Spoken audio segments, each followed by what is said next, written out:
Hey, coucou à tous les amis, c'est Jérôme Voyance et bienvenue sur ma chaîne de voyance.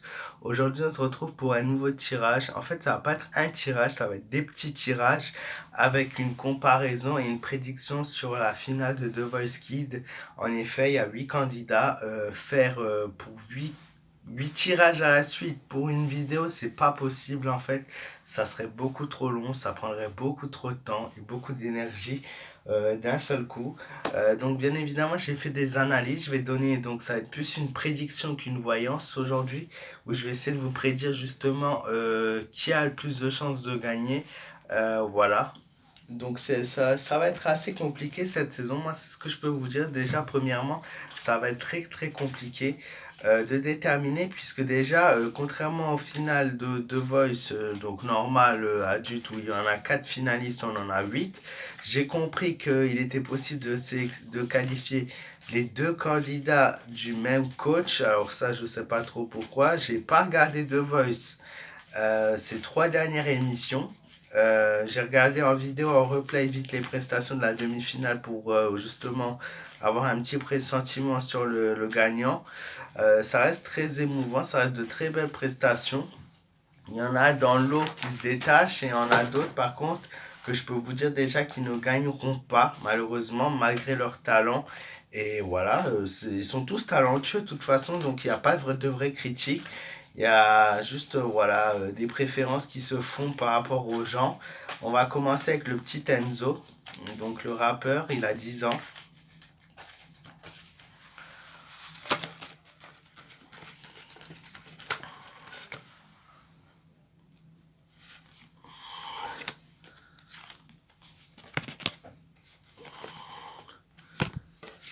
Voilà.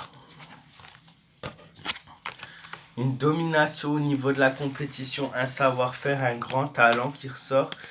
Pas forcément le, le en fait, il lui manque un petit truc, mais il l'a pas vu de son âge, c'est tout à fait normal.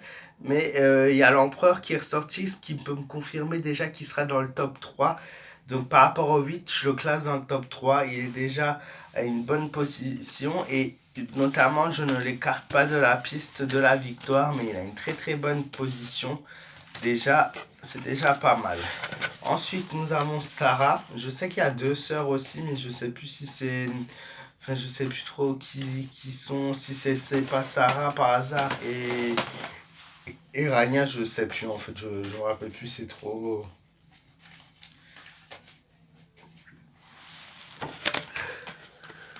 Je ne suis pas assez. Je m'éparpille. C'est.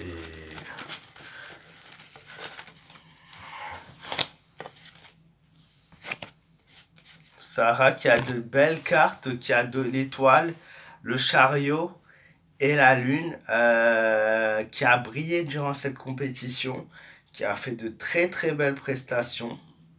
Mais moi, il y a la déception qui ressort, contrairement donc au chariot qui représente une possibilité de victoire. Il y a la lune, la déception. Alors, je ne sais pas si le public n'a pas été au rendez-vous, contrairement voilà, aux demi-finales, mais il y a la déception qui ressort pour elle. Donc, une déception ne devrait pas sortir si une victoire était confirmée à 100%. On a Lissandro ensuite.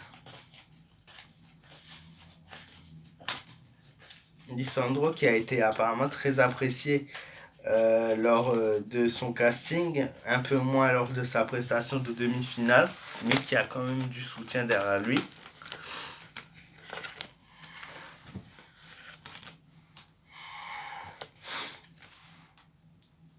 De très bonnes cartes aussi qui ressortent pour Alessandro, une très belle prestation. Qu'est-ce que je peux vous dire maintenant? Il y a l'hésitation.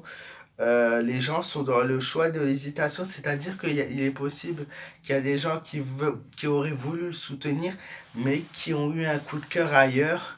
Il y a aussi une hésitation au niveau du choix de la chanson. Peut-être que le choix de la chanson n'est pas adapté pour gagner, mais il y avait des possibilités de chance pour lui de gagner.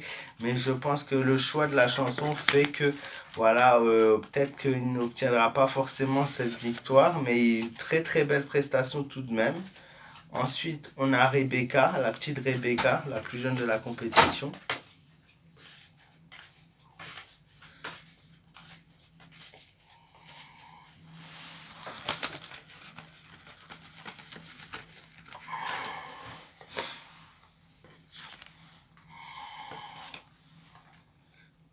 Alors, compliqué pour la petite Rebecca. La roue de la fortune, donc changement, des modifications qu'elle va faire.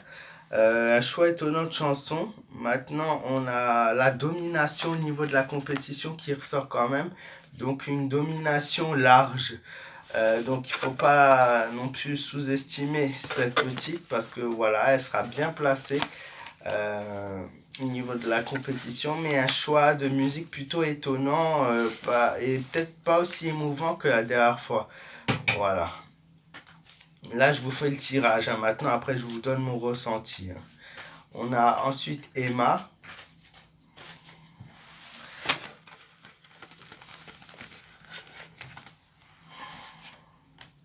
La domination qui ressort, l'impératrice à l'envers et l'étoile.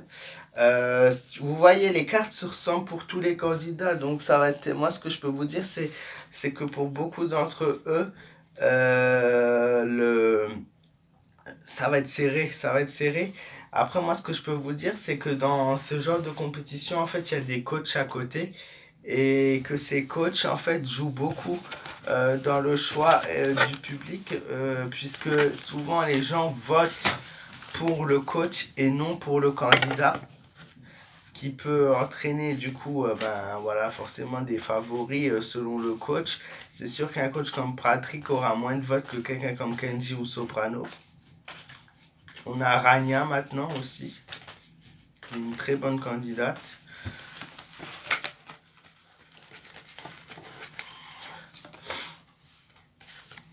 Rania qui aura du coup une très très bonne place. Qui aura une très bonne place aussi. Voilà. Je sais pas s'ils vont donner en classement, mais moi je la vois quand même pas mal placée au niveau des votes. Une modification de chanson, pareil, peut-être qu'il va pas aussi plaire autant pour une victoire, mais elle reste quand même dans une bonne position. On a Naomi. Naomi qui a eu du succès lors de sa dernière interprétation, qui s'est révélée un petit peu aux yeux du public.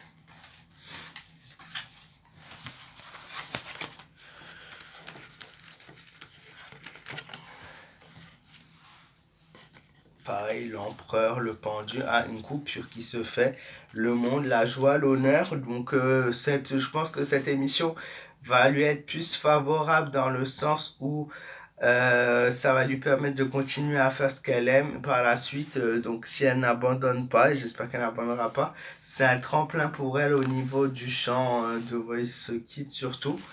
Et enfin, on a Abdella, mais moi le petit Enzo, il me paraît bien pas mal par rapport au reste.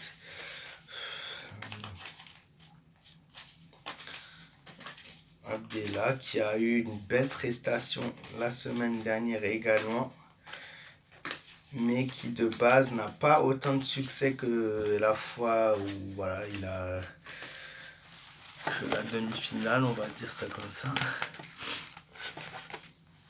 Non, Abdella. Alors j'avais des doutes sur Abdella parce que je me disais tiens il peut être bien classé parce que les gens ont adoré sa prestation, il est coach à Kenji.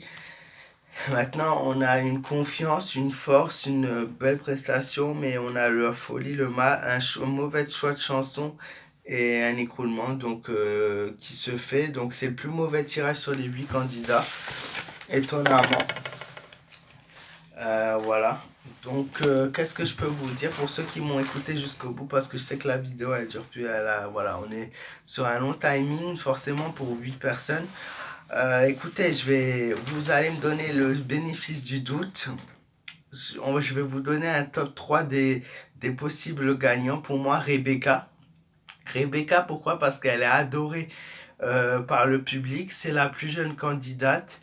Elle a une voix sublime, elle fait des choses hors normes pour son âge, elle joue voilà, des instruments de musique, elle est réussie à émouvoir le public comme le jury, elle est beaucoup suivie sur les réseaux sociaux, notamment celle qui a le plus de j'aime et qui réunit donc le plus grande possibilité de fans. Donc je classerai Rebecca en premier.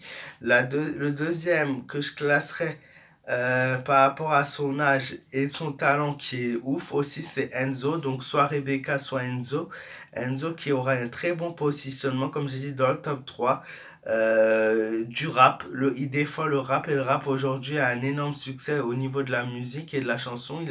Il a fait une prestation monstre pour son âge la semaine dernière. Donc je le classe aussi donc dans les possibles gagnants.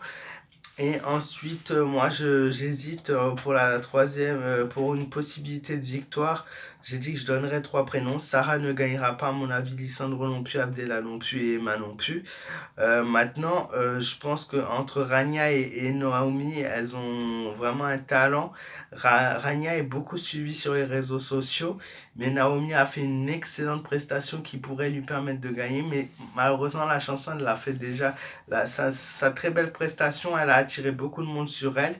Rania, pareil, elle reste avec une voix et un talent de ouf. Ouais, je suis partagé bizarrement entre Rebecca et Enzo. J'espère ne pas me tromper, mais voilà, on a si un positionnement Enzo, Rebecca. Rebecca, je la nommerai gagnante, mais Enzo peut gagner aussi à mon avis. Et après, on a tout de suite Rania, Naomi qui se suivent comme ça, tout juste derrière. Donc c'est voilà, c'est dur à dire, mais voilà. Je vais rester pour vous, pour cette vidéo, je vais rester entre Rebecca et Enzo. Voilà, j'espère les amis que cette vidéo vous aura plu. Moi, je compte sur vous pour m'exploser la barre des pouces bleus pour me soutenir. J'ai vraiment besoin de vous. N'hésitez pas à vous abonner si vous êtes nouveau à ma chaîne. Vous êtes les bienvenus. N'hésitez pas à me dire dans les commentaires pour qui vous êtes, qui vous soutenez et à me laisser vos avis. Et voilà, moi je vous souhaite une belle soirée, un bon week-end et je vous dis à très vite pour de nouvelles vidéos. Et encore une fois, merci à tous.